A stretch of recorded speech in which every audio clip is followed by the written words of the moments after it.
Stephen महोदय ने draft किया है इसे, ठीक है। सेकेंड लॉ कमीशन की रिपोर्ट पर इसे ड्राफ्ट किया गया है। एक्ट नंबर 1 है, 1872 का है। 1 सितंबर 1872 को पास किया गया है और इसी डेट को जो इंडियन कॉन्ट्रैक्ट एक्ट है वो भी आपका पास किया गया था। ये बहुत बेसिक चीजें हैं, फैक्चुअल चीजें हैं। एविडेंस को डिफाइन नहीं किया गया है आपके यहाँ, काइंड्स को बताया गया है, ठीक है। तो कुछ आपके जो ज्यूरिस्ट हैं जिन्होंने एविडेंस को डिफाइन करने का प्रयास किया है। अच्छा, दो चीजें आपसे पूछी जाती है, बहुत बेसिक चीजें पूछी जाती हैं कि एविडेंस क्या होता है और प्रूफ क्या होता है। तो एविडेंस और प्रूफ, तो प्रूफ जो होता है is the result of the evidence.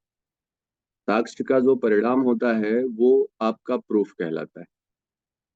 तो देखिए, आप साक्ष्यों के आधार पर ही अपने मामलों को जो है वो प्रूव करते हो या तो डिसप्रूव करोगे। किसी भी फैक्ट को आपको प्रूव करना है या डिसप्रूव करना है। और आपको ये पता है कि हमारे यहाँ एविडेंस का ही एप्रिसिएशन होता है on the basis of the merit of a case. Case आपकी डिसाइड होती है और वो मेरिट्स आपकी क्या होती है कि जो कि एविडेंसेस प्रेजेंट किए जाते हैं उन पर कोर्ट जो है वो कंसिडर करके ही किसी डिसीजन और कंक्लूजन को ड्रॉ करती है। तो साक्ष्य जो है जनरली इंडियन एविडेंस एक्ट की धारा 3 में दो प्रकार की बताई गई है। एक तो ओरल एविडेंस है और दूसरा जो है वो डॉक्यूमेंट्री एविडेंस है। ओरल एविडेंस वो है जो कि कोर्ट परमिट करता है या अलाउ करता है किसी भी विटनेस को अपने सामने, जो कि उसके सामने मामले इंक्वायरी में आए हुए हैं, कंसर्निंग टू द मैटर और relating to the matter in inquiry, जो ऐसी बातें विटनेसेस के द्वारा दी जा रही हैं जिसे कोर्ट अलाउ करता है, परमिट करता है, वो बात आपकी ओरल एविडेंस कहलाती है। और जो कोर्ट के सामने कोई डॉक्यूमेंट इंस्पेक्शन के लिए प्रोड्यूस किया गया, that is a documentary evidence. और डॉक्यूमेंट्री एविडेंस जो है वो इलेक्ट्रॉनिक रिकॉर्ड्स को भी इंक्लूड करता है। तो जनरली आपके यहाँ एविडेंस के प्रकार बताए गए हैं, एविडेंस को डिफाइन नहीं किया गया है। तो दो ओरल एविडेंस है, डॉक्यूमेंट्री एविडेंस है। अब इस एविडेंस के माध्यम से ही जो है आपके फैक्ट्स को प्रूव या डिसप्रूव किया जाता है। तो आपके इंडियन एविडेंस एक्ट में 3 पार्ट हैं। पार्ट जो है वो 3। ये जो साक्ष्य है या तो मौखिक होगा या तो रिटन होगा या डॉक्यूमेंट्री होगा, इन राइटिंग जो है परमानेंट इन नेचर्स का, या इलेक्ट्रॉनिक रिकॉर्ड होगा। इसके थ्रू जो है फैक्ट्स को प्रूव करना है। तो फैक्ट क्या है, ये भी इंडियन एविडेंस एक्ट के सेक्शन 3 में आपके बताया गया। There are 2 kinds of facts. यहाँ पे भी फैक्ट्स के काइंड को बताया गया है। The first one is a physical fact, जो भौतिक तथ्य है आपके। और दूसरा जो है वो साइकोलॉजिकल फैक्ट या मेंटल फैक्ट। और भौतिक तथ्य जो है आपका, फिजिकल जो फैक्ट होता है, विच can be perceived by the your senses, जो आप अपने 5 इंद्रियों के द्वारा ग्राह्य कर सकते हैं, जिनके बारे में वो सारे जो है वो फिजिकल फैक्ट होते हैं। कोई चीज आपने देखा है, आंखें आपकी देख पा रही हैं, आपके सेंस ऑर्गन्स हैं, कान है, नाक है, लंग्स है और स्किन है। ये 5 सेंसरी और सेंसेशंस जो आपको मिल रहे हैं ऑर्गन्स से, तो जो भी आप रिसीव कर पाओगे, परसीव कर पाओगे, वो आपका फिजिकल फैक्ट हो जाता है। कमरे में जो है वो लाइट जल रही है, ये एक फिजिकल फैक्ट है। मैं चेयर पे बैठा हूँ, ये एक फिजिकल फैक्ट है, आप इसे देख सकते हो। कहीं पे गोली चली हुई है, उसकी आवाज आपने सुना है, ये एक फिजिकल फैक्ट है। कहीं पे बम चला है, वहां की साउंड आपने सुना है, ये फिजिकल फैक्ट है। कोई बर्निंग हुई है, आग लगी हुई है, उसे आप देख पा रहे हो, ये आपका फिजिकल फैक्ट है। कोई रोता हुआ भाग रहा है, ये आपका फिजिकल फैक्ट है। एनीथिंग और any fact which can be perceive. जो डेफिनेशन है आपकी, वो कहता है any things are state of things और relation of things which can be perceived by the your senses. कोई भी ऐसी वस्तु, वस्तुओं की अवस्था या वस्तुओं का संबंध, ये जो है आपका एक भौतिक तथ्य होता है जिसे आप इंद्रियों के द्वारा ग्रहण कर सकते हैं। तो कोई भी वस्तु जो है वो क्या है, आपका एक तथ्य है। ये मेरे हाथ में एक रिमोट है, ये आपका एक फैक्ट है। आपके हाथ में मोबाइल है, ये एक फैक्ट है।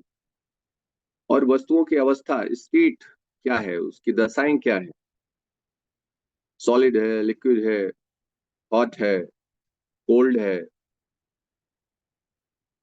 ये जो दशा है उसकी, वो भी एक फैक्ट हो सकता है। और तीसरा जो कंडीशन है, रिलेशन ऑफ थिंग्स, कि वस्तुओं का संबंध क्या है। कमरे में जो भी चेयर और टेबल रखी हैं वो एक ऑर्डर में रखी गई, एक क्रम में रखी गई हैं, वो भी एक फैक्ट है। स्कैटर्ड फॉर्म में है, ये भी एक फैक्ट है। तो फैक्ट आपको समझ में आया। और दूसरा जो है वो मेंटल फैक्ट है आपका। तो मेंटल फैक्ट, ये सब्जेक्टिव फैक्ट भी होता है और ये इंटरनल फैक्ट भी होता है। ये इंटरनल होता है, सब्जेक्टिव होता है, मेंटल फैक्ट होता है, साइकोलॉजिकल होता है। For which you are aware of that, जिसके बारे में आपको भान होता है, आपको अवेयरनेस होती है, आपको कॉन्शियसनेस होती है। इसे कोई जान नहीं सकता है अनलेस और until you express by words और कंडक्ट और एक्ट। तो जब तक आप इसे एक्सप्रेस नहीं करोगे, इस फैक्ट को कोई जान नहीं सकता है। मेरे बारे में आप कुछ नहीं जानते हैं, आप उतना ही जानते हैं जितना मैंने आपको बताया है। या आपके बारे में मैं कुछ नहीं जानता हूँ। यहाँ पे नॉलेज जो है वो एक मेंटल फैक्ट है। सामने वाला व्यक्ति जो है वो रिसर्च किया हुआ है, एलएलएम किया हुआ है, या सिर्फ एलएलबी करके एपीओ में अपीयर हुआ है, nobody knows unless and until he express कि भैया मैंने क्या कर रखा हुआ है। तो ज्ञान जो है वो सब्जेक्टिव है। इसे तभी जाना जा सकता है जब आप उसके द्वारा उसे आप एक्सप्रेस कर दो। तो मेंटल फैक्ट या जो साइकोलॉजिकल फैक्ट होता है उसके बारे में आप अवेयर होते हो। तो आप ये समझिए। तो पहली चीज मैंने आपको क्या बताया, नॉलेज है, इंटेंशन है, इल विल है, गुड विल है, मैलिस है, रेपुटेशन है, ओपिनियन है। ये सारी चीजें क्या है, ये आपकी मेंटल फैक्ट। मेरी आपके बारे में क्या धारणा है, क्या ओपिनियन है, इसे मैं ही जानता हूँ और इसके बारे में मैं ही जो है अवेयर हूँ। आप मेरे बारे में क्या ओपिनियन रखते हैं, इसके बारे में सिर्फ और सिर्फ आप ही जानते हैं। And that's why it is a very subjective. मेरे बारे में आपकी ओपिनियन कुछ और हो सकती है, दूसरे स्टूडेंट के लिए कुछ और हो सकती है। ये बात कैसे पता चलेगी कि आपकी ओपिनियन मेरे बारे में क्या है? तो आपने कोई कंडक्ट कर दिया है या इसे एक्सप्रेस कर दिया है, तब ये मैं जान लूंगा। अब ये जो फैक्ट आपको बताया मैंने, ये दो तरीके के फैक्ट, ये फिजिकल फैक्ट और दूसरा जो है वो मेंटल फैक्ट हुआ। और यही जो फैक्ट है वो फैक्ट इन इशू है या रेलिवेंट है। तो फैक्ट इन इशू जो है वो उसको भी डिफाइन किया गया है इंडियन एविडेंस एक्ट में। फैक्ट इन इशू को प्रिंसिपल फैक्ट कहा जाता है। फैक्ट इन इशू जो है वो मुख्य तथ्य होता है किसी मामले का। और यदि फैक्ट इन इशू यदि आपका प्रूव हो जाए तो ऐसी स्थिति में आपकी लायबिलिटी फिक्स की जा सकती है, आपको पनिश किया जा सकता है, आपको एक्विट किया जा सकता है। तो क्वेश्चन ये है कि फैक्ट इन इशू है क्या। तो आप जो डेफिनेशन पढ़ते हो आप उसे याद कर लीजिएगा। अक्सर ये पूछा जाएगा क्वेश्चन आपसे कि ऐसा कोई भी तथ्य जो स्वयं या किसी अन्य तथ्य के साथ मिल करके, बाई इटसेल्फ और in connection with the other facts, कोई भी ऐसा तथ्य जो स्वयं बाई इटसेल्फ और किसी अन्य तथ्यों के साथ मिलकर किसी वाद या कार्यवाही के, कोई भी सूट है या प्रोसीडिंग है, उसमें अधिकार के या दायित्व के या निर्योग्यता के, राइट, लाइबिलिटीज एंड डिसेबिलिटीज के एग्जिस्टेंस, नॉन एग्जिस्टेंस, एग्जिस्टेंस हुआ, नॉन एग्जिस्टेंस हुआ, एक्सटेंट हुआ, नेचर हुआ, के बारे में जैसे एक पार्टी के द्वारा असर्ट किया गया है और दूसरे पार्टी के द्वारा उसे डिनाई किया गया है, तो ये माना जाएगा कि वो फैक्ट इन इशू है। And the fact which is asserted by the one party and denied by the another party, and this fact is based on the right, liabilities, and disabilities on any suit or proceeding, and which is based on the existence, non-existence, extent, and nature, then it would be considered as a fact in issue. कहने का मतलब ये जो fact in issue है, ये based होना चाहिए, किस बात पर होना चाहिए? किसी राइट के एग्जिस्टेंस पर हो जो फिक्स करता हो, या उसके नॉन एग्जिस्टेंस को शो करता हो, या उसके एक्सटेंट को बताता हो, या उसके नेचर को बताता हो। और किसके नेचर को? एग्जिस्टेंस, नॉन एग्जिस्टेंस के, राइट के, लाइबिलिटीज के, या डिसेबिलिटीज के। तो ऐसा जो तथ्य होगा वो फैक्ट इन इशू होगा। फैक्ट इन इशू क्रिमिनल मामलों में बहुत आसानी से पकड़ में आ जाता है कि जितना भी किसी भी ऑफेंस का इसेंशियल एलिमेंट होता है वो उसका फैक्ट इन इशू होता है। जैसे मैं थेफ्ट की बात करूं तो थेफ्ट में 378 इंडियन पैनल कोड के अंतर्गत 5 फैक्ट्स की जरूरत है। A group of facts. पहला चीज, there must be a movable property. दूसरा जो है, ऐसी प्रॉपर्टी जो है वो किसी के पोजेशन के अगेंस्ट ली गई हो, उसकी कंसेंट के बिना ली गई हो, डिसऑनेस्ट इंटेंशन से ली गई हो, और ऐसे लेने के लिए उसे हटाया गया। ये 5 एलिमेंट जो हैं, 5 इसेंशियल जब मिलते हैं तब चोरी का ऑफेंस होता है। यहाँ पे पांचों फैक्ट जो है वो फैक्ट इन इशू है। यानी इसमें से एक भी फैक्ट यदि एब्सेंट हो जाएगा तो चोरी के लिए उसे लायबल नहीं बना सकते, उसकी लायबिलिटी आप फिक्स नहीं कर पाएंगे। यदि ए जो है एक्यूज, यदि उसका इंटेंशन डिसऑनेस्ट इंटेंशन नहीं है तो थेफ्ट का ऑफेंस नहीं हो सकता है। इसका मतलब डिसऑनेस्ट एक ऐसा फैक्ट है जो कि फैक्ट इन इशू है। तो at the time of commission of an offence of the theft, removing of the property must be coincide with the dishonest intention। यदि डिसऑनेस्ट इंटेंशन नहीं है तो चोरी नहीं हो सकता है। तो ये कैसा तथ्य हो गया? यहाँ पे ये फैक्ट इन इशू हो गया, क्योंकि आपकी लाइबिलिटी नहीं फिक्स हो सकती है। तो कोई भी ऐसा फैक्ट जो लाइबिलिटी को फिक्स करता हो, उसके एग्जिस्टेंस के, नॉन एग्जिस्टेंस के, और ऐसा भी फैक्ट जो आपकी लाइबिलिटी को नॉन एग्जिस्टेंस बना देता है, यानी आपकी लाइबिलिटी खत्म कर देता है, ऐसा तथ्य भी जो होगा वह भी आपका फैक्ट इन इशू हो जाएगा। ए ने बी का मर्डर किया, यहाँ पे जो उसकी लाइबिलिटी है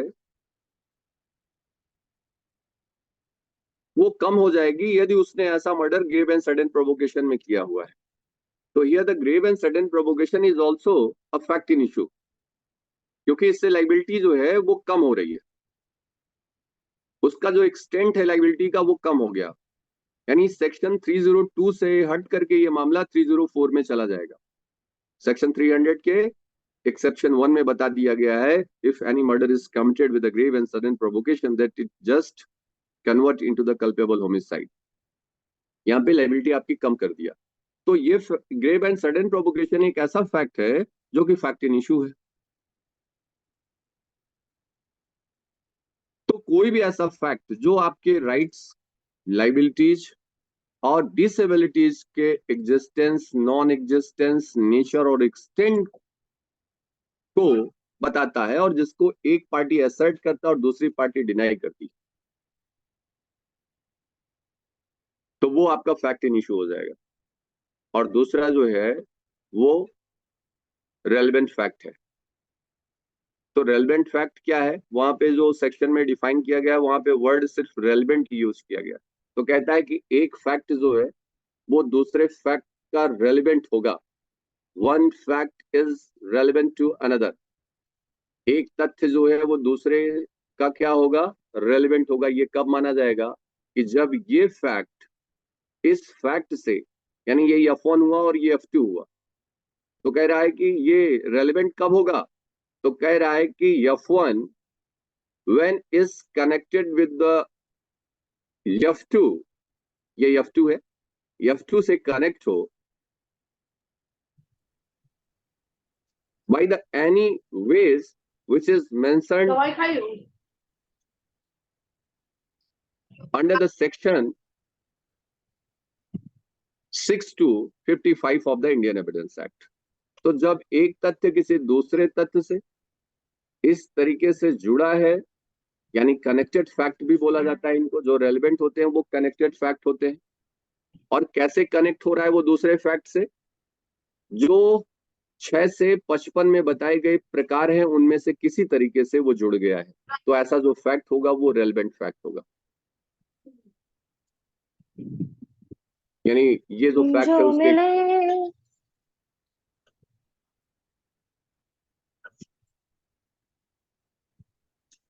अक्षय परसों पहुंचेगा। सौम्या,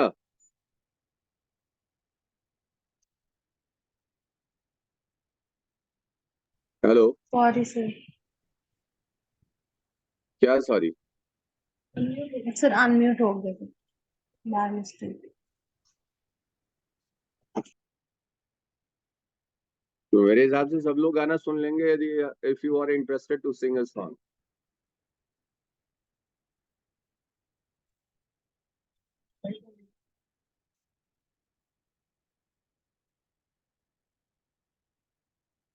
तो मैं आपको फैक्ट इन इशू बता रहा था और रेलेवेंट बताया। मैंने आपको साइकोलॉजिकल फैक्ट बताया और फिजिकल फैक्ट बताया। ये 4 तरीके के तथ्य हैं और इन तथ्यों को प्रूव किया जाना है, डिसप्रूव किया जाना है। ये जो प्रूव और डिसप्रूव किया जाएगा ये साक्ष्यों के माध्यम से किया जाएगा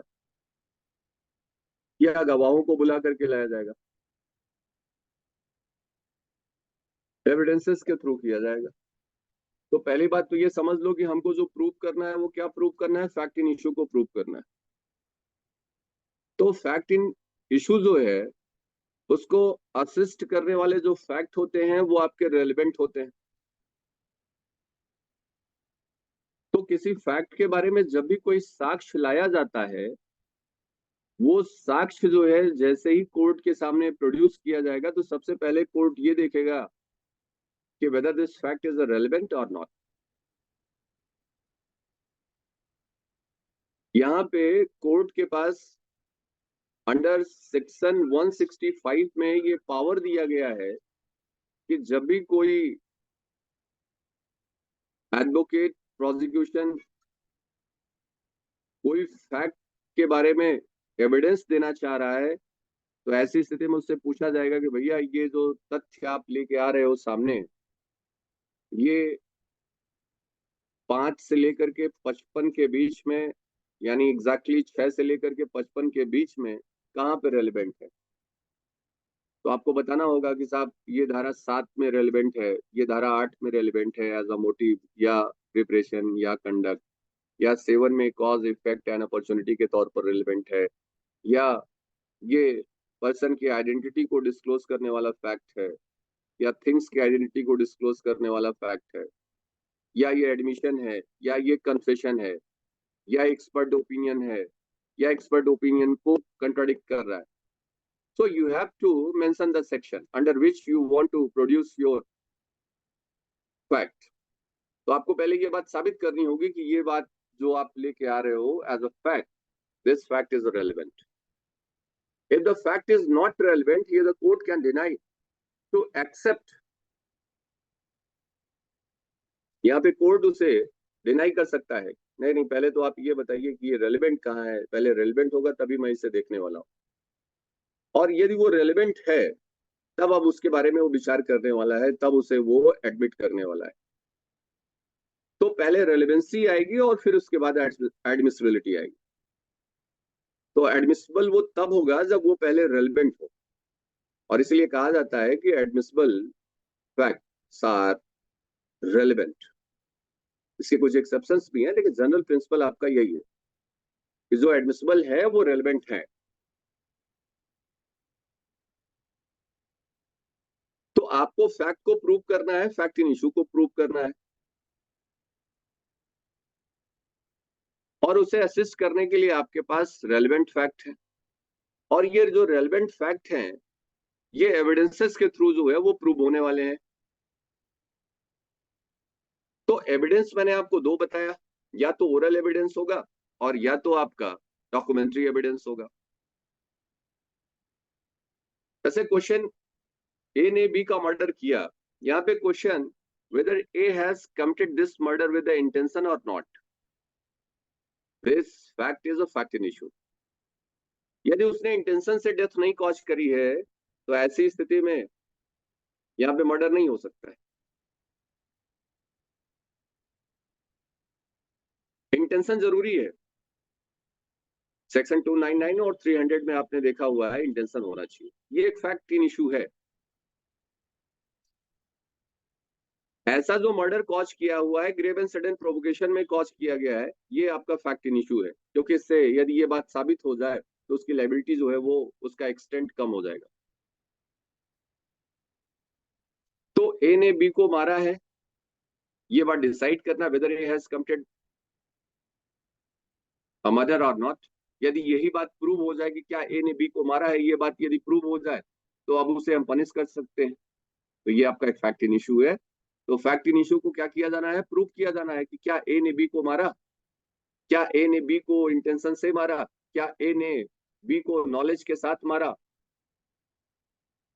तो ये जो एलिमेंट्स हैं आपके सेक्शन 300 299 में, ये सारे के सारे फैक्ट इन इशू हैं। और इन्हीं बातों को मुझे क्या करना है, प्रूव करना है। जैसे आप ए ने बी को मारा, तो कैसे प्रूव करोगे आप किसी बात को, साक्ष्य के थ्रू करेंगे आप। साक्ष्य क्या है आपके पास, दो तरीके के हैं। पहला कौन सा है, ओरल, और दूसरा क्या है आपका डॉक्यूमेंट्री या इलेक्ट्रॉनिक फॉर्म में है। तो ये जो डॉक्यूमेंट्री एविडेंस है या आपके ओरल एविडेंस हैं, ये कैसे हो सकते हैं। तो मैंने आपको बताया था कि जो डॉक्यूमेंट्री एविडेंस है वो कैसा होना चाहिए, आपका डायरेक्ट होना चाहिए। सॉरी, ओरल एविडेंस कैसा होना चाहिए, डायरेक्ट होना चाहिए। यदि वो सुना जा सकता था तो उसे आपने सुना हो, यदि वो देखा जा सकता हो तो आपने उसे देखा हो, यदि वो फील किया जा सकने वाला था तो उसे आपने फील करा हो। यानी oral evidence must B direct. तो ओरल एविडेंस के द्वारा भी चीजों को प्रूव किया जा सकता है और डॉक्यूमेंट्री एविडेंस के द्वारा भी किया जा सकता है। But in case of oral evidence the evidence must B direct. साक्ष्य जो है वो कैसा होना चाहिए, प्रत्यक्ष होना चाहिए, डायरेक्ट होना चाहिए, ओरल।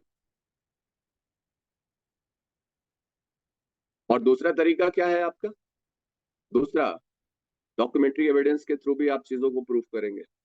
तो कहा है सेक्शन 5 पढ़ते हो तो आपने कहा है कि किस बात का साक्ष्य दिया जा सकता है, तो कहता है कि साक्ष्य किसके बारे में दे सकते हो, तो धारा 5 इस बात को कहती है कि evidence can be given for the fact in issue और द रेलेवेंट फैक्ट। किसके बारे में दिया जा सकता है साक्ष्य, फैक्ट इन इशू के बारे में दिया जाएगा और किसके बारे में दिया जाएगा, रेलेवेंट फैक्ट के बारे में दिया जाएगा। दूसरा, ये जो एविडेंस होना चाहिए वो कैसा होना चाहिए, आपका बेस्ट एविडेंस होना चाहिए। Evidence must be given that is the best evidence. And what is the best evidence, that is the documentary evidence. तो बेस्ट एविडेंस क्या होता है आपका, डॉक्यूमेंट्री एविडेंस होता है। ऐसे चला दीजिए थोड़ा सा, गर्मी लगे। दूसरा जो है कि hearsay evidence must be excluded. Hearsay evidence जो है वो एक्सक्लूड होना चाहिए। तो तीन प्रिंसिपल आपने देखा, पहली चीज कि फैक्ट इन इशू और रेलेवेंट फैक्ट के बारे में एविडेंस दिया जाएगा। दूसरा, बेस्ट एविडेंस दिया जाएगा, और बेस्ट एविडेंस क्या है, डॉक्यूमेंट्री एविडेंस है। और तीसरा कि हियरसे एविडेंस को एक्सक्लूड किया जाएगा। हियर से का मतलब है जो आपने हियर किया है उसको आप कहते हो, से करते हो, इसीलिए उसको हियर से कहा जाता है। यानी ए ने कोई बात बोली, बी ने उसे हियर किया, तो और जो इसने सुना वही ये बोल रहा है, तो इसलिए जो सुन करके बोलता है वो कौन सा एविडेंस हो जाता है? हियरसे एविडेंस हो जाता है। And hearsay evidence must be excluded. The evidentiary value of the hearsay evidence is very weak. Reason ये है कि यहाँ पे मैंने आपको बताया कि जो सुना जाने वाला था उसको आपने सुना हो, जो देखा जाने वाला था उसको आपने देखा हो। तो यहाँ पे ये व्यक्ति नरेट कर रहा है, इसने सुना था और इसने आपको बता दिया है।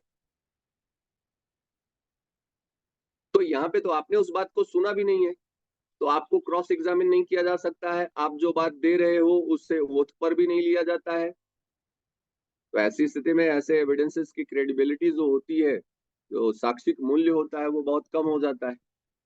क्योंकि जब भी आपसे क्रॉस क्वेश्चन किया जाएगा फिर आप यही कह दोगे कि साहब इसको तो हमने इनसे सुना था, साहब हमने खुद नहीं सुना था, ये भाई साहब ऐसा बता रहे थे। तो जहां आप फंसेंगे वहां पे इनको आप रिस्पॉन्सिबल बना देंगे। तो ऐसी स्थिति में आपके द्वारा जो बात बताई जा रही है उस पर आपकी कोई पर्सनल एनालिसिस नहीं है। यहाँ पे जो भी स्टोरी उन्होंने नरेट कर दिया उसी को आप जाके बक दे रहे हो कोर्ट में। तो कोर्ट के पास इतना टाइम नहीं है और इतना एनर्जी और रिसोर्सेज उसके पास नहीं है कि वो आपकी बकवासबाजी सुनने के लिए बैठा हुआ है। तो ऐसी स्थिति में आप जो भी एविडेंस लेके जाओगे बेस्ट एविडेंस होना चाहिए। बेस्ट एविडेंस क्या है आपका? डॉक्यूमेंट्री एविडेंस को बेस्ट एविडेंस माना जाता है। लेके जाओ भैया, उसके बारे में कुछ लिखित बातें हैं तो आपकी। और यदि ओरल देना चाहते हो तो वो डायरेक्ट होना चाहिए। आपने सुना है, आपने देखा है, आपने फील किया हुआ है, आप खुद उपस्थित होकर के इस बात का साक्ष्य दीजिए आप। यानी हस्बैंड ने कोई बात सुनी थी किसी से, वो अपनी वाइफ को बताती है और वाइफ जाकर के इस बात का साक्ष्य दे रही है, ये तो हियरसे एविडेंस हो गया ना भाई। हस्बैंड ने देखा था रास्ते में मर्डर हुआ था, वो बात आकर के वाइफ को नरेट कर रहा है। तो ये बात जो देखा था और सुना था वो हस्बैंड था, और वाइफ जो कोर्ट में जाके एविडेंस दे रही है तो सुनी सुनाई बात पर दे रही है। तो ये आपका हियरसे एविडेंस हो गया, और हियरसे एविडेंस को इसीलिए एक्सक्लूड कर दिया जाता है। लेकिन हियरसे एविडेंस के भी कुछ एक्सेप्शन है जो आपके इंडियन एविडेंस एक्ट में है। जैसे आपका पार्ट ऑफ सेम ट्रांजैक्शन, रेजिस्टे जिसको कहते हैं, रेजिस्टे हालांकि धारा 6 में मेंशन नहीं है, इस टर्म को नहीं यूज किया जाता है।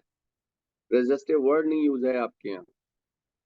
ये इंग्लिश लॉ का कॉन्सेप्ट है जो कि हमने धारा 6 में इनकॉर्पोरेट किया हुआ है।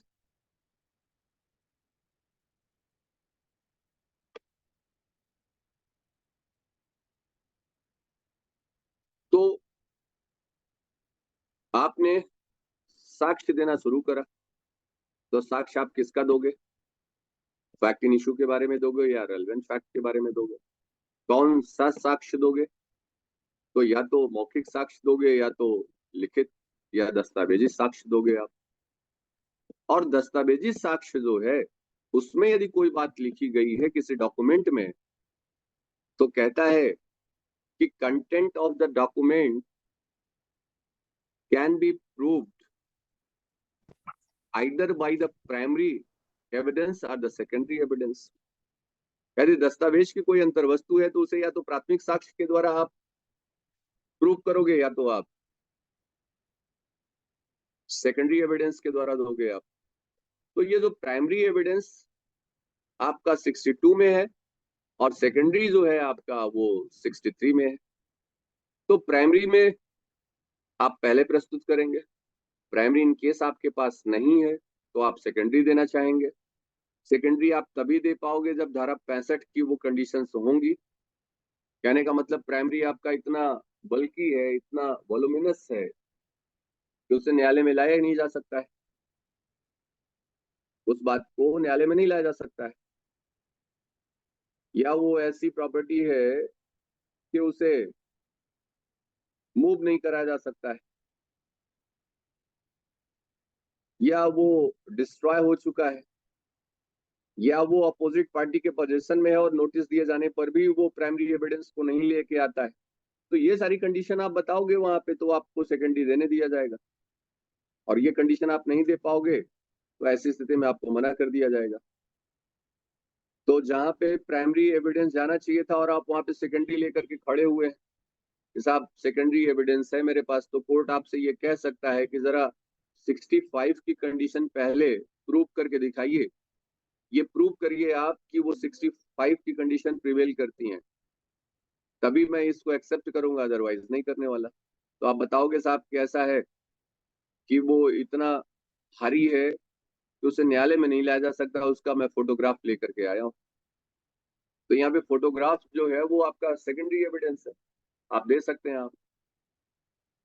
अब अशोक स्तंभ पर जो 14 बातें लिखी गई हैं, यदि मान लो उनका साक्ष्य प्रस्तुत करना हो, तो अशोक स्तंभ को तो लाके नहीं खड़ा कर दोगे ना छपरा की न्यायालय में। तो ऐसी स्थिति में आपको उसके फोटोग्राफ ही लाना पड़ेंगे, या कोई ऐसा भी स्टोन या रॉक इंक्रिप्शन है या कोई शिलालेख है आपका, उस पर कोई बातें लिखी गई हैं, and if you want to produce before the court, तो पूरी की पूरी शिला को तो नहीं ले आ पाओगे, उसकी फोटो कॉपी और फोटोग्राफ ही ले आकर के दोगे आप। तो ये सेकेंडरी एविडेंस है, तो वो कंडीशन आपको शो करनी पड़ेगी। या ये बताओगे साहब कि हम केरला के उड़ीसा के किनारे रहते हैं और सुनामी आई थी, मेरा पूरा घर बह गया, जिसमें सारे दस्तावेज भी समाप्त हो गए, यानी डिस्ट्रॉय हो गया है, अब मेरे पास वही सेकेंडरी बचा हुआ है। तो ऐसी कंडीशन आप प्रूव करोगे तो वो देखेगा आपका सेकेंडरी एविडेंस। तो मैं आपको जो चीज बता रहा हूँ, पहली चीज तो आप ये समझिए कि मुझे फैक्ट इन इशू को प्रूव करना है, वहां से आपकी लाइबिलिटी फिक्स होने वाली है। और फैक्ट इन इशू को प्रूव करने के लिए रेलेवेंट फैक्ट जो होते हैं वो असिस्टिंग फैक्ट होते हैं, जो असिस्ट करते हैं उसको प्रूव करने के लिए। सेकेंडरी फैक्ट भी कहलाते हैं, असिस्टिंग फैक्ट भी कहलाते हैं। और इन फैक्ट्स को आप प्रूव करोगे तो साक्ष्यों के द्वारा करोगे, एविडेंस के द्वारा करोगे आप। एविडेंस जो है आपका, जो है वो क्या है आपका, या तो मौखिक साक्ष्य हो सकता है, या तो डॉक्यूमेंट्री हो सकता है, या तो प्राइमरी होगा या तो सेकेंडरी है। यदि डॉक्यूमेंट्री है तो प्राइमरी हो सकता है या सेकेंडरी हो सकता है। तो पहले आपको प्राइमरी लेके आना है। प्राइमरी यदि आपके पास नहीं है या धारा 65 की कंडीशन बिलोंग करती है तो आप सेकेंडरी दे सकते हो। और यहाँ पे ये बात जो कहने वाला है कोर्ट की, पहले आप 65 की कंडीशन को प्रूव करिए, तब मैं आपका सेकेंडरी एविडेंस देखने वाला हूँ जो आप लेके आ रहे हो। तो ये बात जो बताई गई है वो धारा 104 इंडियन एविडेंस एक्ट में बताई गई।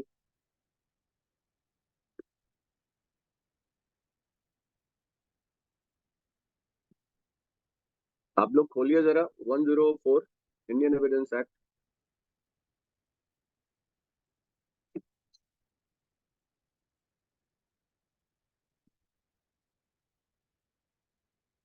और वहां पे 2 इलस्ट्रेशन दिए गए हैं, वहां पे दोनों बातें देख लीजिए आप।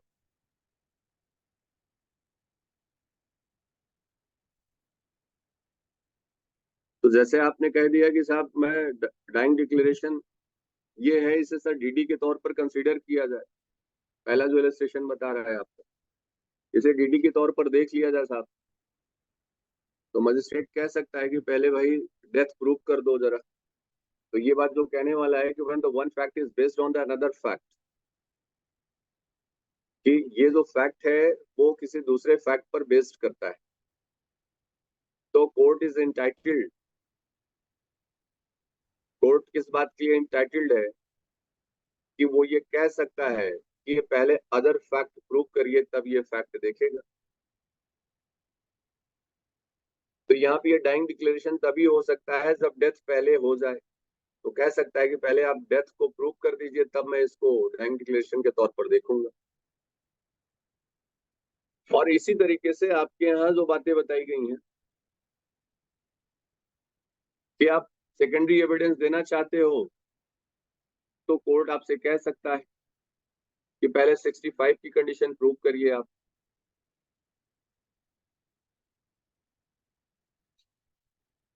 तो इतनी बातें समझ में आई आपको जो मैं अभी तक आपको यहाँ तक बता रहा हूँ? जी सर।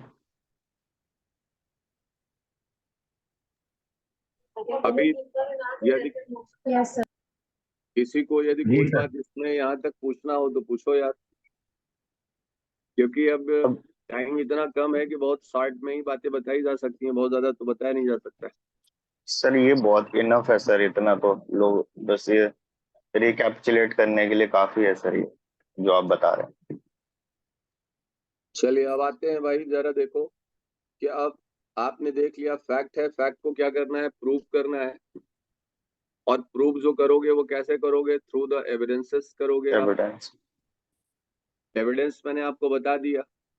तो फिर क्वेश्चन ये आता है कि ये प्रूव करेगा कौन? इस बात को कौन प्रूव करेगा? ये भी तो बात आती है ना कि ओनस ऑफ प्रूफ या बर्डन ऑफ प्रूफ किसके ऊपर होगा। तो ओनस ऑफ प्रूफ और बर्डन ऑफ प्रूफ जो है उसके बारे में आपने प्रोविजन देखा हुआ है कि 101 से लेकर के जो है ऑनवर्ड्स जो आपके प्रोविजंस हैं वो प्रूफ के बारे में बात कर रहे हैं। 101 और 102 fact of probanda and fact of probantia, दो चीजें आप देखेंगे वहां पे। तो सिंपल सी बात ये है कि आप जो चाहते हो कि न्यायालय आपके द्वारा बताए गए किसी तथ्य के आधार पर कोई निर्णय दे, तो उन तथ्यों को आपको प्रूव करना होगा। कोई भी ऐसा फैक्ट जिस पर कोई राइट्स या लाइबिलिटी बेस्ड करती है और आप चाहते हो न्यायालय के द्वारा कि आपके द्वारा बताए गए तथ्यों के आधार पर, फैक्ट्स के आधार पर यदि न्यायालय कोई निर्णय दे, जजमेंट दे, तो ऐसी स्थिति में द रिस्पॉन्सिबिलिटी किसके ऊपर आ गई है? आपके ऊपर आ गई है। तो आपने जो फैक्ट्स को असर्ट करा है और आप चाहते हो कि न्यायालय उनके आपके द्वारा सजेस्ट किए गए फैक्ट्स के आधार पर वो डिसाइड करे, तो यहाँ पे आपके ऊपर ये बर्डन है कि आप उस फैक्ट को प्रूव करिए। और 102 जो है, अच्छा ये जो है ये कभी बदलती नहीं है। सेक्शन 101 की जो कंडीशन है इसमें बता दिया गया है कि ये जो कंडीशन है, इस कंडीशन में यानी वाद को स्थापित करने का भार जो होता है वो उसी व्यक्ति के ऊपर होता है। It never shift. किसके ऊपर है? जो ये चाहता है कि उसके द्वारा जो भी फैक्ट सजेस्ट किए जा रहे हैं और न्यायालय उन्हीं के आधार पर निर्णय दे। तो सिंपल सी बात है, कभी इंटरव्यू में क्वेश्चन पूछा जाता है तो आप ये समझ लीजिए कि जो पॉजिटिवली किसी फैक्ट को असर्ट करता है उसे ही बात को प्रूव करना होता है। और दूसरी बात ये है, 102 ये कहता है कि दोनों तरफ से यदि कोई साक्ष्य ना दिया जाए, यानी साक्ष्य ले आने का भार किस पर होगा? Who will bring the evidence. तो 102 इस बात को कहती है कि साक्ष्य लाने का भार और प्रूव करने का भार उस व्यक्ति पर है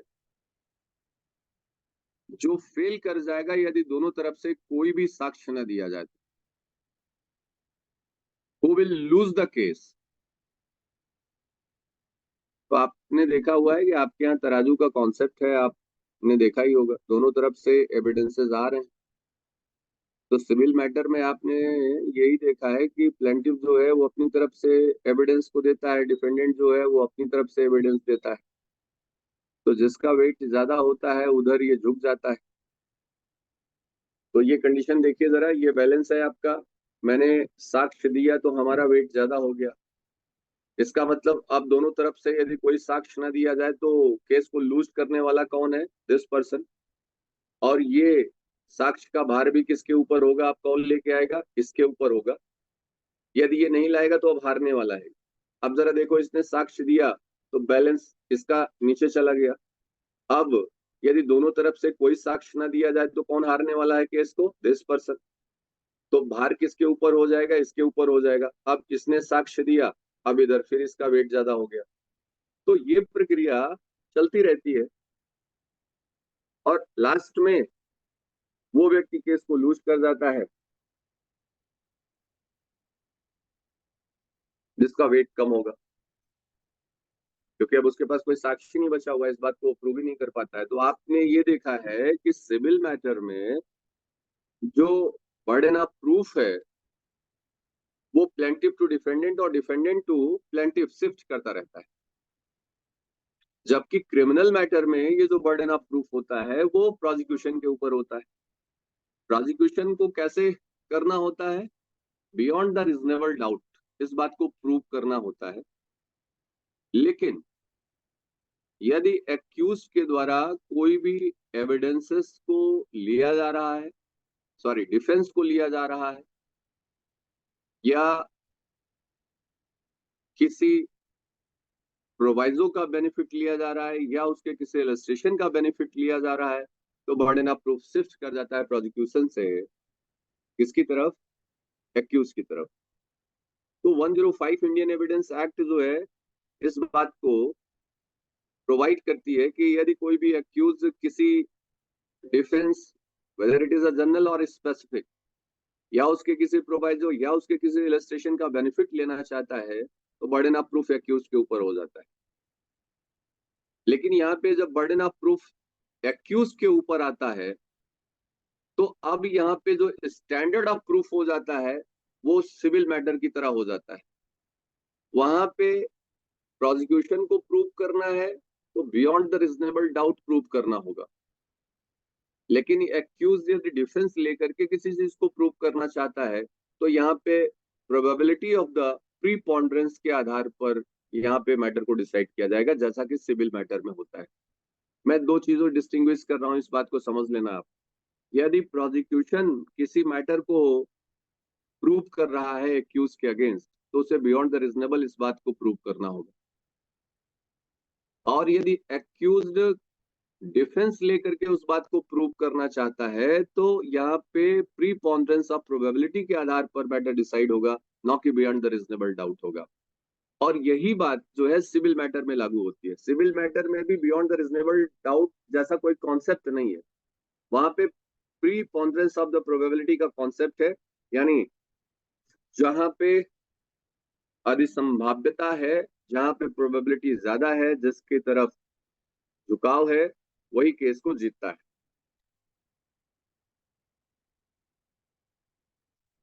तो साक्ष्य कौन लाएगा?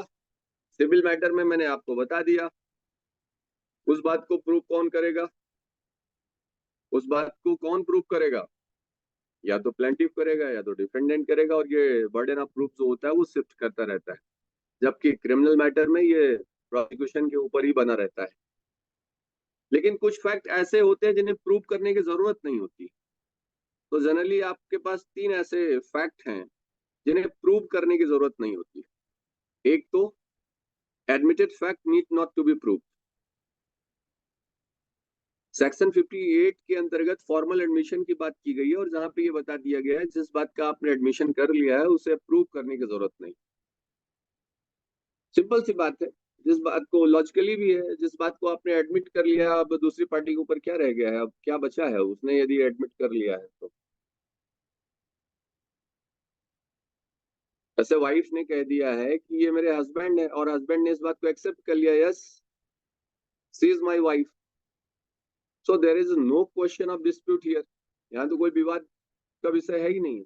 जो आपने कहा वही बात उसने स्वीकार कर लिया, तो फिर विवाद किस बात का? और फिर विवाद नहीं है तो फिर साक्ष्य और प्रूफ करने की क्या जरूरत है? आपने कहा कि मैंने इनको 10 लाख रुपए दिया था और आपने उसे एक्सेप्ट कर लिया, एडमिट कर लिया, तो admitted fact need not to be proved. ये बात हो गई। दूसरी बात, जिसके फेवर में आपने प्रिजम्पशन कर लिया, यानी कोर्ट ने प्रिजम्पशन कर लिया है, presumptive facts need not to be proved. Presumption जिसके फेवर में हो गया उसे भी उस बात को प्रूव करने की जरूरत नहीं है। और तीसरा है कि जुडिशियल नोटिस जिस पर लिया जाता है उन फैक्ट्स को भी प्रूव करने की जरूरत नहीं होती है। It is the duty of the court, वो इसे जाने और उस पर वो नोटिस ले। इंडिया और पाकिस्तान का वॉर हुआ था, अब ये मुझे प्रूव करने की जरूरत नहीं है, अब इस पर कोर्ट को ही क्या करना होगा, जुडिशियल नोटिस लेना होगा।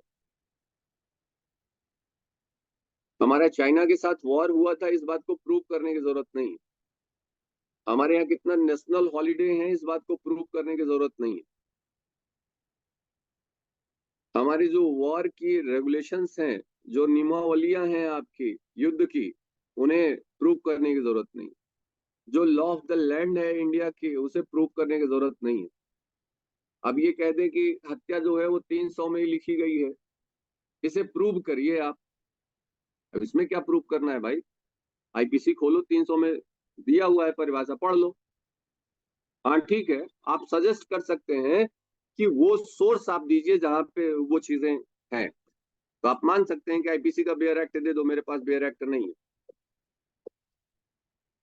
तो आप उस सोर्स को बताएंगे आप और उस सोर्स को आप देंगे, लेकिन ये जुडिशियल नोटिस लेना होगा और इस फैक्ट को प्रूव करने की जरूरत नहीं। तो 3 बातें ऐसी है जहां पे आपको प्रूव भी नहीं करना होगा। चलो, तो इन फैक्ट्स को प्रूव करना है और किन फैक्ट्स को प्रूव नहीं करना है ये मैंने आपको बता दिया। तो ये किसके माध्यम से प्रूव किया जाएगा, तो मैंने आपको बता दिया कि ये चीजें तो बदल रही हैं आपकी। सिविल मैटर है आपका, तो ये क्या हो जाएगा, प्लेंटिफ टू डिफेंडेंट जाएगा, और क्रिमिनल मैटर है तो प्रोसिक्यूशन इस बात को प्रूव करेगा। तो कैसे प्रूव होगा, साक्ष्य के माध्यम से होगा। ये साक्ष्य लाएगा कौन, साक्ष्य या साक्षियों के माध्यम से ये बात प्रूव करेंगे आप। तो साक्ष्य लाएगा कौन, मैंने आपको ये बता दिया भाई कि यदि सिविल मैटर है और 102 में आपको बता दिया गया कि उसी व्यक्ति को साक्ष्य लाने का भार होगा, अदरवाइज वो केस को हार जाएगा। तो ले आइए आप। और प्रोसिक्यूशन है तो ये प्रोसिक्यूशन के ऊपर ही है, क्रिमिनल मैटर है तो आप ही इस बात को ले आएंगे। तो मैंने बताया कि साक्ष्य और साक्षियों के माध्यम से, यानी एविडेंस एंड विटनेसेस। तो फिर क्वेश्चन ये है कि विटनेस कौन है, किसको बुलाया जाए साक्ष्य देने के लिए। तो 118 में विटनेस को बताया गया है कि हर व्यक्ति विटनेस हो सकता है जो कि अपनी टेंडर एज की वजह से या एक्सेसिव एज की वजह से या उसके मेंटल या फिजिकल इंफॉर्मिटी की वजह से जो भी क्वेश्चन उसे टेंडर किए जाते हैं, if he is unable to give the logical answer, तो वो व्यक्ति साक्षी नहीं हो सकता। एक्सेप्ट दिस, हर कोई व्यक्ति क्या हो सकता है, कॉम्पिटेंट विटनेस हो सकता है। तो क्वेश्चन ये है कि क्या एक्यूज भी विटनेस हो सकता है। तो सीआरपीसी की धारा 315 आपने पढ़ा हुआ है, वहां पे मेंशन किया गया कि yes, accused can be a competent witness. Accused भी जो है वो कॉम्पिटेंट विटनेस हो सकता है।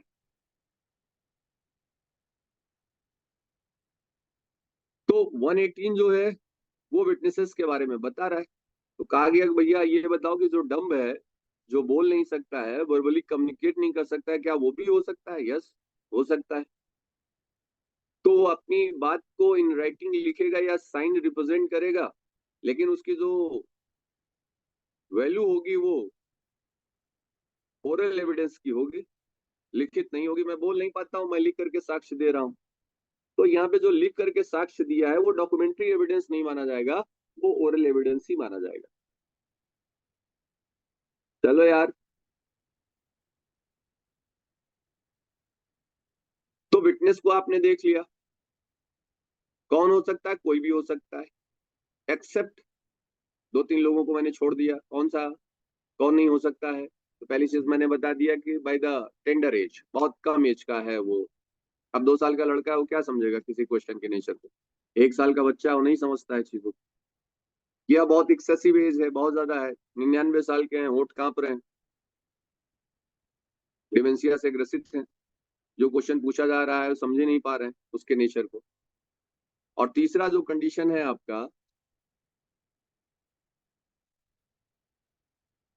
कि कोई भी ऐसा व्यक्ति जो उसके सामने क्वेश्चन रेज हो रहा है, उस क्वेश्चन का वो लॉजिकल आंसर नहीं कर पा रहा है बिकॉज ऑफ द मेंटल और फिजिकल इंफॉर्मिटी।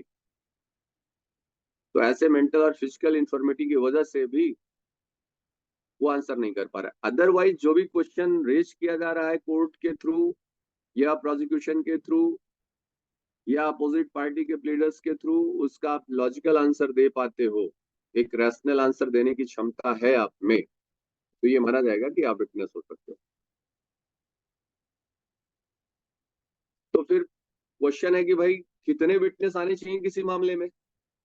तो सेक्शन 134 कहता है कि नहीं, जरूरत ही नहीं है, नंबर्स की जरूरत नहीं है, जो भी इनके द्वारा एविडेंस लाए जा रहे हैं उसका वेट होना चाहिए। तो 134 कहता है कि there is no any prescribed number, कि किसी मामले को सिद्ध करने के लिए, साबित करने के लिए कितने भी विटनेस की जरूरत है, इसकी कोई जरूरत नहीं है। यानी सोल विटनेस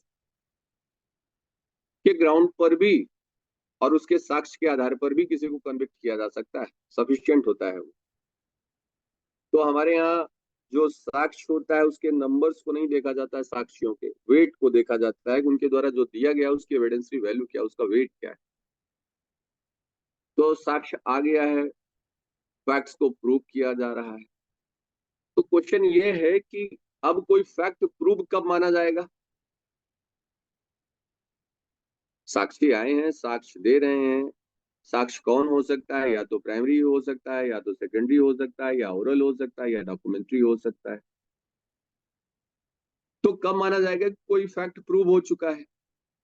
तो भी अब फिर चलिए आप इंटरप्रिटेशन क्लास में, और वहां पे लिखा हुआ है on considering the matters before him this is presented.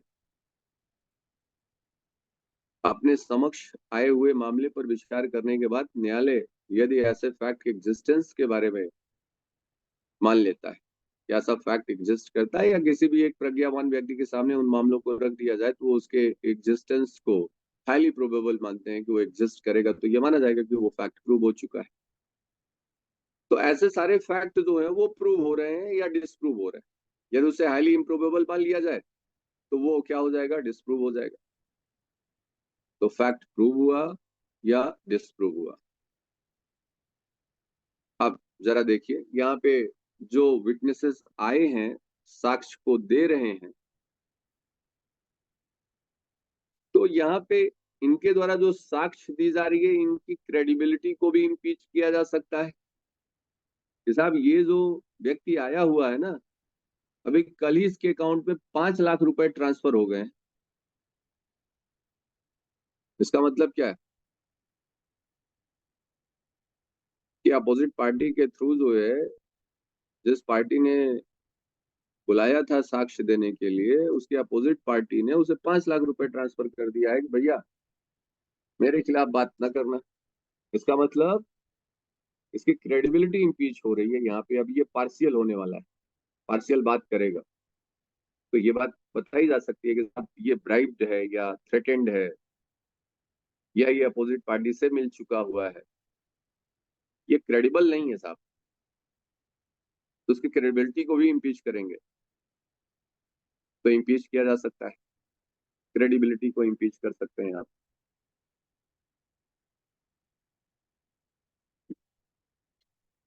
या उसने यहाँ पे कोई स्टेटमेंट जो दिया हुआ है और पहले कोई और बात बोला है उसने। इसका मतलब जो स्टेटमेंट यानी प्रीवियस स्टेटमेंट है आपका, वो आज के स्टेटमेंट से मैच नहीं कर रहा है यार। यानी previous statement is not equal to the subsequent statement. इसका मतलब अब इस बात को मैं क्या कराने वाला हूँ, कंट्राडिक्ट कराने वाला हूँ। यानी अपोजिट पार्टी अब इसको क्या करने वाली है, कंट्राडिक्ट कराएगी कि साहब ये जो है ये पहले कभी बोल दिया था कुछ और बोला था, आज यहाँ करके कुछ और बोल रहा है। अब मान लीजिए कि कोई व्यक्ति एफआईआर में कुछ और बात जा करके लिखवाया है एज अ इंफॉर्मेंट, और वही विटनेस बन करके आया हुआ है, यहाँ कुछ और बात बोल रहा है। एफआईआर में कुछ और आपने बोला था, वो आपका प्रीवियस स्टेटमेंट हो गया। आप कोर्ट में आए हो एज अ विटनेस, यहाँ पे कुछ और बात बोल रहे हो, तो अब उसको क्या किया जा सकता है, कंट्राडिक्ट कराया जा सकता है 145 के अंतर्गत। तो कंट्राडिक्शन कौन कराएगा, अपोजिट पार्टी भी कराएगी, कुछ और बोल रहे थे भाई यहाँ पे कुछ और बोल रहे हो।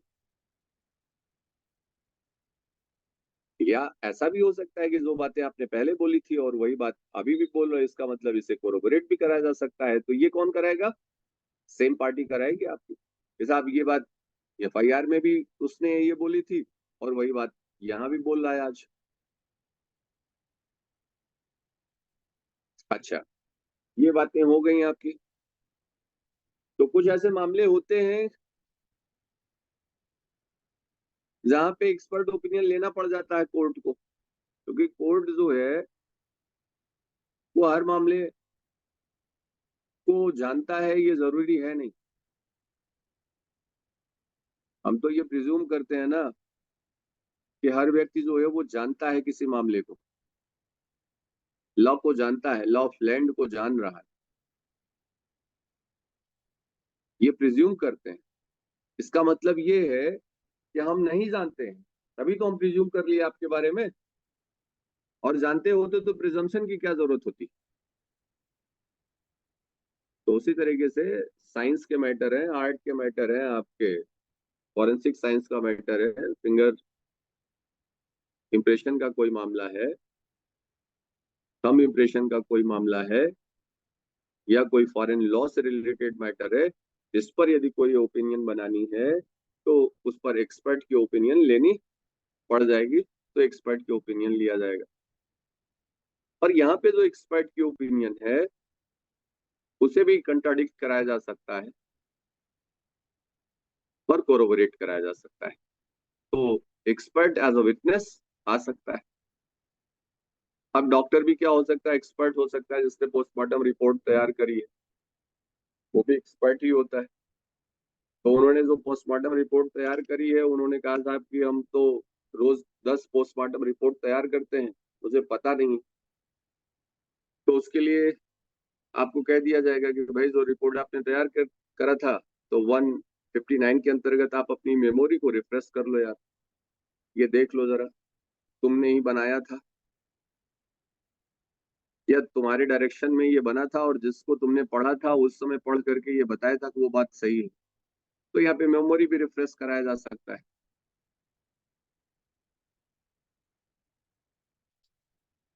अब इन सब कवायदों को करने के बाद कोई तथ्य जो है वो साबित हो जाता है या कोई तथ्य ना साबित हो जाता है। अब इसी में मैंने आपको बताया था कि कौन कौन से एविडेंसेस को आप दे नहीं सकते और किन किन बातों को आप दे नहीं सकते और किन बातों को आपको देने के लिए बाध्य नहीं किया जा सकता है। तो आपने प्रिविलेज कम्युनिकेशन देखा था और प्रोफेशनल कम्युनिकेशन देखा था कि प्रिविलेज कम्युनिकेशन और प्रोफेशनल कम्युनिकेशन में जो कम्युनिकेशन आपको की गई है उस बात को कोर्ट जो है कंपेल नहीं कर सकता है कि आप उन चीजों को बताएं। आप या आप देना चाहते हैं तो आप उसे दे नहीं सकते हैं, ये पब्लिक पॉलिसी के अगेंस्ट।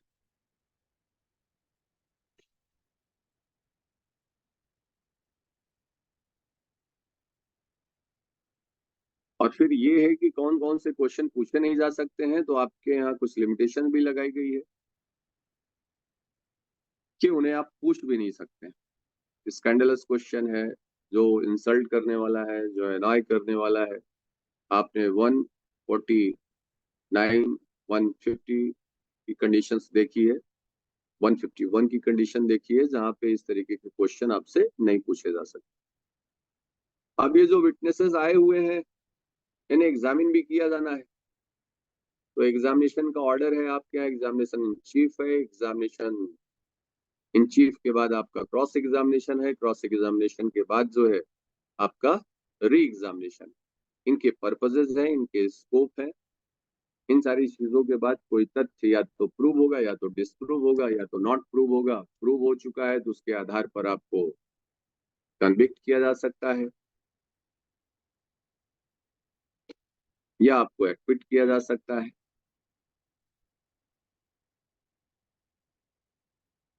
बताओ यार, अब इतना कुछ समझ पाए कि नहीं समझ पाए तुम लोग?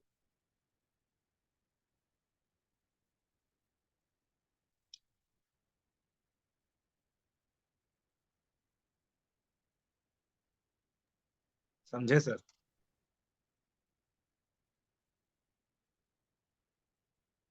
अभी आप लोगों को कोई क्वेश्चन हो तो पूछो यार।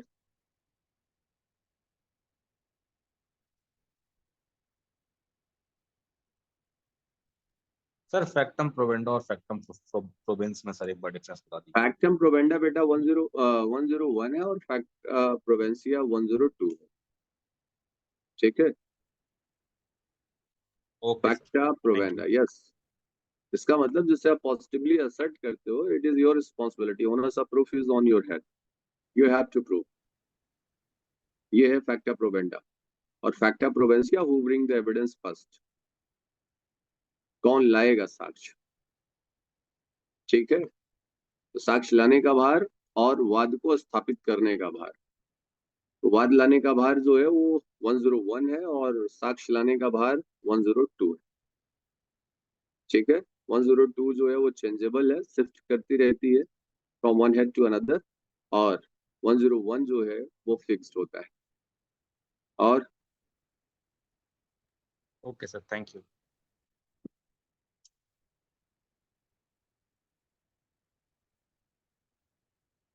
आप लोगों का और कोई क्वेश्चन नहीं है?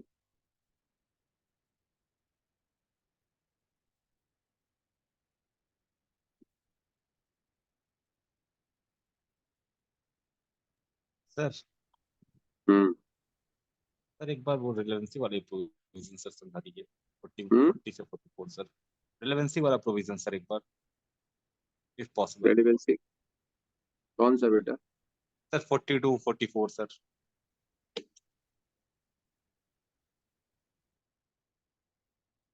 क्या दिक्कत है 42 और 44 में? सर इसको किसी एग्जांपल के थ्रू सर एक ही बार में सर समझा दीजिए सर प्लीज। ठीक, पढ़िए जरा। अब आपने देखा हुआ है कि सेक्शन 40 जो है वो रेस जुडिकेटा का इफेक्ट रखती है ना। जी सर। 41 जो है वो चार चीजों को मना करती है, बताती है। और है, पहला प्रोबेट है, दूसरा मैट्रिमोनियल है, फिर एडमिरल्टी है, फिर इंसॉल्वेंसी है। और इस पर यदि कोई जजमेंट दिया जाता है तो वो जजमेंट इन रेम होता है ना। जजमेंट इन रेम होने का मतलब क्या है? Sir against whole world. Yes, आपने राइट इन रेम पढ़ा हुआ है, राइट इन पर्सोनम पढ़ा हुआ है। तो यहाँ पे ये जो नेचर होता है इसका, वो क्या होता है? जजमेंट इन रेम का होता है, यानी ये जजमेंट क्या हो जाता है? कॉन्क्लूसिव हो जाता है सभी के लिए। जी सर। अच्छा ये बताओ बेटा, आप लोगों ने रेस जुडिकेटा तो पढ़ा ही होगा, तो थोड़ा सा बियॉन्ड द टॉपिक जा करके 2 मिनट बात करते हैं आपसे। वहां पे रेस जुडिकेटा देखो जरा। इसका मतलब है कि किसी प्रीवियस सूट या फॉर्मर सूट को, जिसको मेरिट्स के आधार पर पहले ही डिसाइड कर दिया गया है, तो सेम पार्टी के बीच में सेम कॉज ऑफ एक्शंस पर, ठीक है, जिनका टाइटल सेम है, अगेन आप उसके लिए सूट फाइलिंग कर सकते हो। यही तो पढ़ा गया था रेस जुडिकेटा में। Yes sir. यानी सेम पार्टी होनी चाहिए, सेम टाइटल होना चाहिए, सेम कॉज ऑफ एक्शन होना चाहिए। यदि ये सारी चीजें हैं तो यदि वो प्रीवियसली डिसाइड हो चुका है on the basis of the merit, और किसी कॉम्पिटेंट कोर्ट ने उसे डिसाइड कर दिया है, तो अब उसके लिए कोई अफ्रेश सूट नहीं लाया जा सकता है बाय द कॉन्करेंट जुरिस्डिक्शन, किसी भी कॉन्करेंट जुरिस्डिक्शन की कोर्ट के द्वारा या कोर्ट में। अपील में जा सकते हो। अपील जो है is not afresh suit. Appeal is the further proceeding of a suit, not the afresh suit. तो अफ्रेश सूट फाइल नहीं हो सकता, रेस जुडिकेटा इसी बात को मना करती है। तो अब जरा देखिए, जैसे ही आपका मामला डिसाइड हो गया किसी कोर्ट के द्वारा, उस पर जजमेंट आ गया, तो ये जजमेंट आप किसी दूसरे कोर्ट में दिखाओगे, तो इसी जजमेंट के आधार पर ये दूसरा जो सूट है वो बार हो जाएगा। यस और नो?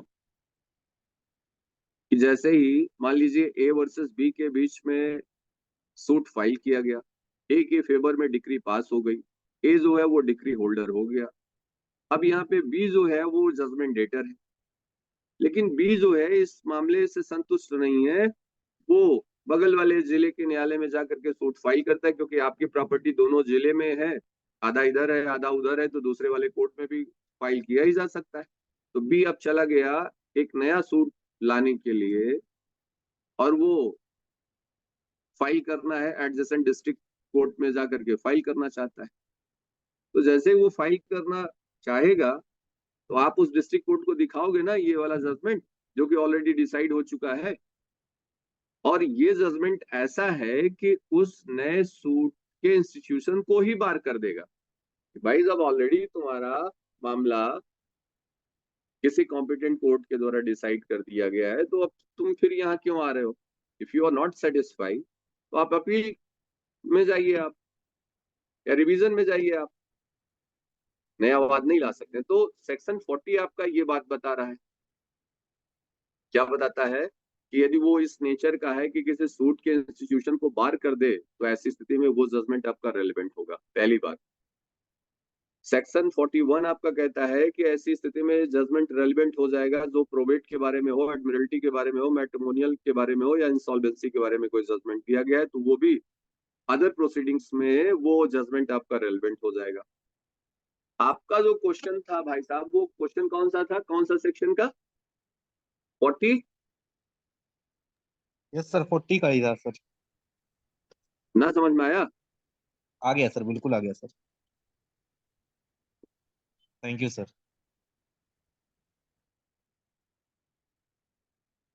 और 42 भी है, यदि आपका वो जजमेंट जो है वो आपके पब्लिक राइट से रिलेटेड है तो ऐसी स्थिति में भी वो रेलेवेंट हो जाता है, लेकिन ये कॉन्क्लूसिव नहीं होता है, ये आपने देखा है ना? लेकिन यस सर। जो ना तो 41 के नेचर का है, ना तो 40 के नेचर का है, ना 41 के नेचर का है, और ना ही 42 के नेचर का है, तो ऐसी स्थिति में जजमेंट जो आपके मामले में आया है वो रेलेवेंट नहीं होता है। और ये बहुत इंपॉर्टेंट केस है और कई बार फिल्म्स में पूछी भी गई है, और जो एडल्ट्री वाला जो इलस्ट्रेशन दिया हुआ है ना, बाइगेमी और एडल्ट्री को लेकर के, पढ़ा है आप लोगों ने? जी सर। Yes sir. हाँ। और फिर 44 आपका ये कहता है कि भाई ये जो जजमेंट जो कि 40, 41 और 42 में रेलेवेंट हुआ है, वो जजमेंट फ्रॉड के द्वारा आया है या कोलिजन के थ्रू आया हुआ है, तो ऐसी स्थिति में उसे चैलेंज भी किया जा सकता है कि भाई ये कपट के द्वारा प्राप्त कर लिया गया है, तो वो फिर रेलेवेंट नहीं होगा। चलो तो ठीक है यार, अब आप लोग को कोई क्वेश्चन नहीं है तो फिर बाद में बात करेंगे हम लोग। Thank you sir, thank you. आ चलो गया सर ऑल समझ में।